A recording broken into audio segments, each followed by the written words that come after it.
నమస్తే, welcome to Telugu రాజ్యం. నేను శివ్. తెలంగాణలో జూబ్లీ హిల్స్ ఎలక్షన్స్ జరిగిన తర్వాత ఒక్కింత రాజకీయ పరిణామాలు చేంజ్ అయిపోయినాయేమో అనిపిస్తుంది. అదే క్రమంలో ఇప్పుడు మరి బీఆర్ఎస్ కొంచెం సైలెంట్ అయినట్టు కూడా మరి అనిపిస్తుంది. మరి నిజంగానే బీఆర్ఎస్ సైలెంట్ అయిందా, లేకపోతే ఒక అడుగు వెనక్కేసిందా?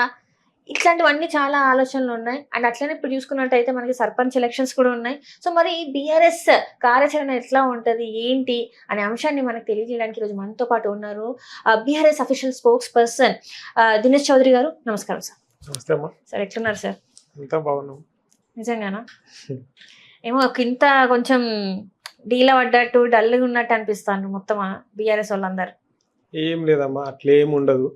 ఎందుకంటే మీరు మస్తు చెప్తూ ఉంటారు. బీఆర్ఎస్ వాళ్ళు ఏం చెప్తారంటే అసలు ఇప్పుడు ఎలక్షన్స్ వస్తే ఇప్పుడు కూడా మేమే గెలుస్తామని చెప్పేసి అన్నారు. మరి ఇప్పుడు చూస్తేనేమో జూబ్లీహిల్స్లో చూసుకున్నట్టయితే అసలు అనూహ్యంగా చూసుకుంటేనే నవీన్ యాదవ్కి ఎంత భారీ మెజారిటీతో గెలిచినా మీరు చూసిండ్రు. మరి ఇప్పుడు ఏం చెప్తారు సార్? మరి ఇప్పుడు రాజకీయాలలో మొట్టమొదటిగా మనం తెలుసుకోవాల్సింది గెలుపోవటం అనేది సహజం. 100% ప్రతి ఎలక్షన్ గెలిచిన పార్టీ లేదు, అట్లా అని ఓడిపోయిన పార్టీ తక్కువైంది కూడా కాదు. ఇప్పుడు మనం చూసుకుంటే మీకు ఒక చిన్న ఉదాహరణ చెప్తా. గత టర్మ్లో బై ఎలక్షన్లో వచ్చిన ప్రతి చోట కాంగ్రెస్ పార్టీ డిపాజిట్ కోల్పోయింది. దుబ్బాకలో కాంగ్రెస్ డిపాజిట్ కోల్పోయింది, హుజూరాబాద్లో డిపాజిట్ కోల్పోయింది, మునుగోడులో డిపాజిట్ కోల్పోయింది. ఆయన అధికారంలోకి రాలేదా? కాబట్టి గెలుపోవటంలో అనేది శాశ్వతం కాదు. గెలవంగానే పొంగిపోవడం, ఓడిపోగానే కుంగిపోవడం కూడా ఉండదు. బీఆర్ఎస్ పార్టీ కూడా అనేక ఒడిదుడుగులు ఎదుర్కొని తెలంగాణ రాష్ట్రాన్ని సాధించింది. ఆ తర్వాత తెలంగాణ రాష్ట్ర అభివృద్ధికి ముందుకెళ్లే క్రమంలో కూడా అనేక ఒడిదుడుగులు ఎదుర్కొంది. కానీ ప్రతి దాని నుండి కూడా మేము నేర్చుకుంటూనే ఉంటాము, ప్రజల కోసం పనిచేస్తూనే ఉంటాం. సరే, ఇక మొన్న జూబ్లీహిల్స్ ఫలితాల గురించి మాట్లాడారు కాబట్టి చెప్తాను. మొన్న జరిగిన జూబ్లీహిల్స్ బై ఎలక్షన్స్ అనేవి ఏదైతే ఉన్నాయో, నిజంగా ఎలక్షన్ కమిషన్ అనే ఒక వ్యవస్థ పూర్తిగా నిర్వీర్యం అయిపోతే ఎట్లుంటుందో ఆ ఎలక్షన్స్లో చూడొచ్చు మనం. ఎందుకంటే విచ్చలవిడిగా అధికార దుర్వినియోగం, ముఖ్యమంత్రి మొదలుకొని మంత్రులు, ఎమ్మెల్యేలు, విప్పులు, ఎమ్మెల్సీలు, ఎంపీలు, కార్పొరేషన్ చైర్మన్లు అందరూ కూడా మీకు ఎలక్షన్కి 48 గంటల ముందు స్థానికేతరులు అందరూ కూడా నియోజకవర్గం ముందు వెళ్ళిపోవాలి. కానీ ఎలక్షన్ రోజు కూడా వచ్చి ఆడ టేబుల్లలో కూర్చుని, బూత్ల దగ్గర కూర్చుని వీళ్ళందరూ నాన్ లోకల్ ఎమ్మెల్యేలు అందరూ అక్కడ ప్రలోభాలకు గురి చేశారు. అదేవిధంగా మీకు కొన్ని షేక్పేట్ లాంటి డివిజన్లలో అయితే ఎంఐఎం ఎమ్మెల్యేలు, పక్క నియోజకవర్గం చెందిన ఎమ్మెల్యేలు వచ్చి బూత్లలో ఉన్న ఎవరైతే బూత్ ఏజెంట్లు ఉంటారో వాళ్ళని ఎల్లగొట్టిరు, బలవంతాన దౌర్జన్యం చేసి ఎల్లగొట్టిరు. అడ్డుకోపోతే పోలీస్ యంత్రాంగము చేష్టలు ఉడిగిపోయింది, ఎలక్షన్ కమిషన్ చేతులు ఎత్తేసింది. మధ్యాహ్నం 3 గంటల నుండి తండోపతండాలుగా దొంగ ఓటర్లను తీసుకొచ్చి ఓట్లు వేయించారు. డైరెక్ట్గా పోలింగ్ బూత్ల దగ్గర నిలబడి ప్రతి ఓటుకి 1500 ఒక చీర ఇచ్చుకుంటా ప్రలోభాలకు గురి చేసిరు. ఇక ఇంత దారుణంగా చేసి ఆఖరికి మనం చూసినాం, వీడియోలు కూడా ఉన్నాయి, మైనర్లకు కూడా చేతిలో ఓటర్ స్లిప్ ఇచ్చి పంపించారు లోపలికి. ఇక అంత దారుణంగా నిస్సిగ్గుగా వాళ్ళు నడిపించిన తర్వాత గెలవకపోతే ఏమవుతుందమ్మా? సార్ మీరు అన్నారు దొంగ ఓటర్లు అని. సార్ దొంగ ఓట్లు వేస్తే, నిజంగా వేస్తే ఎన్ని దొంగ ఓట్లు వేస్తారు సార్? మీరు చెప్పండి. ఒక 10,000 ఇస్తారా? 10,000 ఇస్తారా? 20,000? ఎంత ఎంత ఎంత ఎంత ఎంతమంది జూబ్లీహిల్స్ నియోజకవర్గంలో 407 బూత్లు ఉన్నాయమ్మా. సార్ బూత్ కి 50 దొంగ ఓట్లు వేస్తే ఎంత అవుతాయి? 20,000 పైన అవుతాయి. అవే కదా జరిగింది. సో 20,000 ఈ మెజారిటీ చూపెడుతున్నారు, అంతే కదా. సో నిజంగా అంతమందిని తీసుకొచ్చి వేసిందంటారా? దొంగ ఓట్లు నిజంగా పన్నే అంటారా? ఎందుకంటే చాలా మందికి డౌట్ ఉంది. ఇక్కడ దొంగ ఓట్లు అంటున్నారు, మరి మీరు అన్నట్టు 400 పైన బూత్లు ఉన్నాయి. సో అక్కడికి వెళ్ళి జరిగిందంటారా? చెప్తున్నాం కదా, స్వయంగా చూశారు కూడా. చనిపోయిన వాళ్ళ ఓట్లు పడినాయి అమ్మా. చనిపోయిన వాళ్ళ ఓట్లు ఎట్లా పడతాయి? మైనర్ పిల్లలు, స్కూల్ పిల్లగాళ్ళు ఏజ్లు అనుకుంటా వాళ్ళ అమ్మాయిలు, వాళ్ళని తీసుకొచ్చి చేతిలో ఓటర్ స్లిప్లు ఇచ్చి లోపలికి పంపించారు. మీరు అడ్డుకునే ప్రయత్నం చేయలేదు? అంటే చాలా మంది ఉన్నారు కదా. జరిగినాయి కదా, ఎన్ని గొడవలు జరిగినాయి, ఎన్ని దాడులు జరిగినాయి.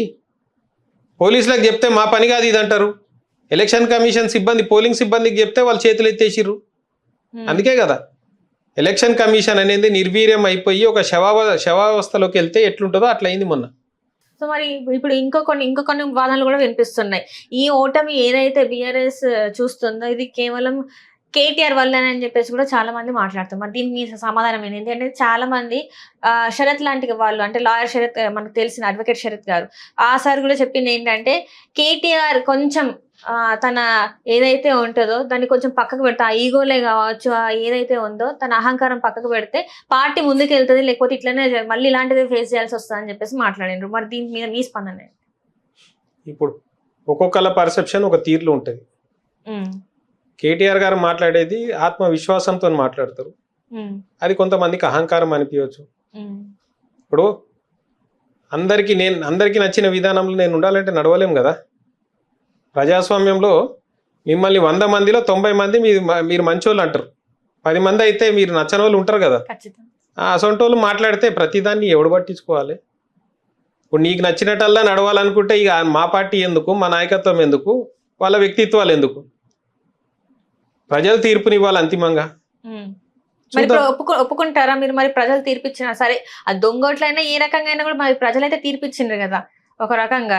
మరి ఒకవేళ అదే గనక కులమానము నిదర్శనము అయితే మరి గత ఎన్నికల్లో కాంగ్రెస్ పార్టీ డిపాజిట్లు కోల్పోయినప్పుడు వాళ్ళు బిచానా ఎత్తేయాలి కదా. ఏ నాయకుడు కూడా ఉండొద్దు కదా పార్టీలో, అందరు రాజీనామా చేసేయాలి కదా. కొన్ని మొన్న జరిగింది బై ఎలక్షన్ జూబ్లీహిల్స్లోనే, బీజేపీ పార్టీకి డిపాజిట్లు కోల్పోయింది. మరి కేంద్ర మంత్రి కిషన్ రెడ్డి రాజీనామా చేసిండా, బండి సంజయ్ రాజీనామా చేసిండా, రామచంద్రరావు రాజీనామా చేసిండా? మరి వాళ్ళకైతే డిపాజిట్లే కోల్పోయింది కదా.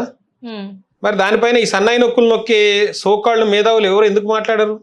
కాబట్టి మా పార్టీ ఎట్లా నడవాలి, మా నాయకులు ఎట్లుండాలి అనేది ఒకటి చెప్పడం కాదు, మా పార్టీ కార్యకర్తలు ఉన్నాం మేము.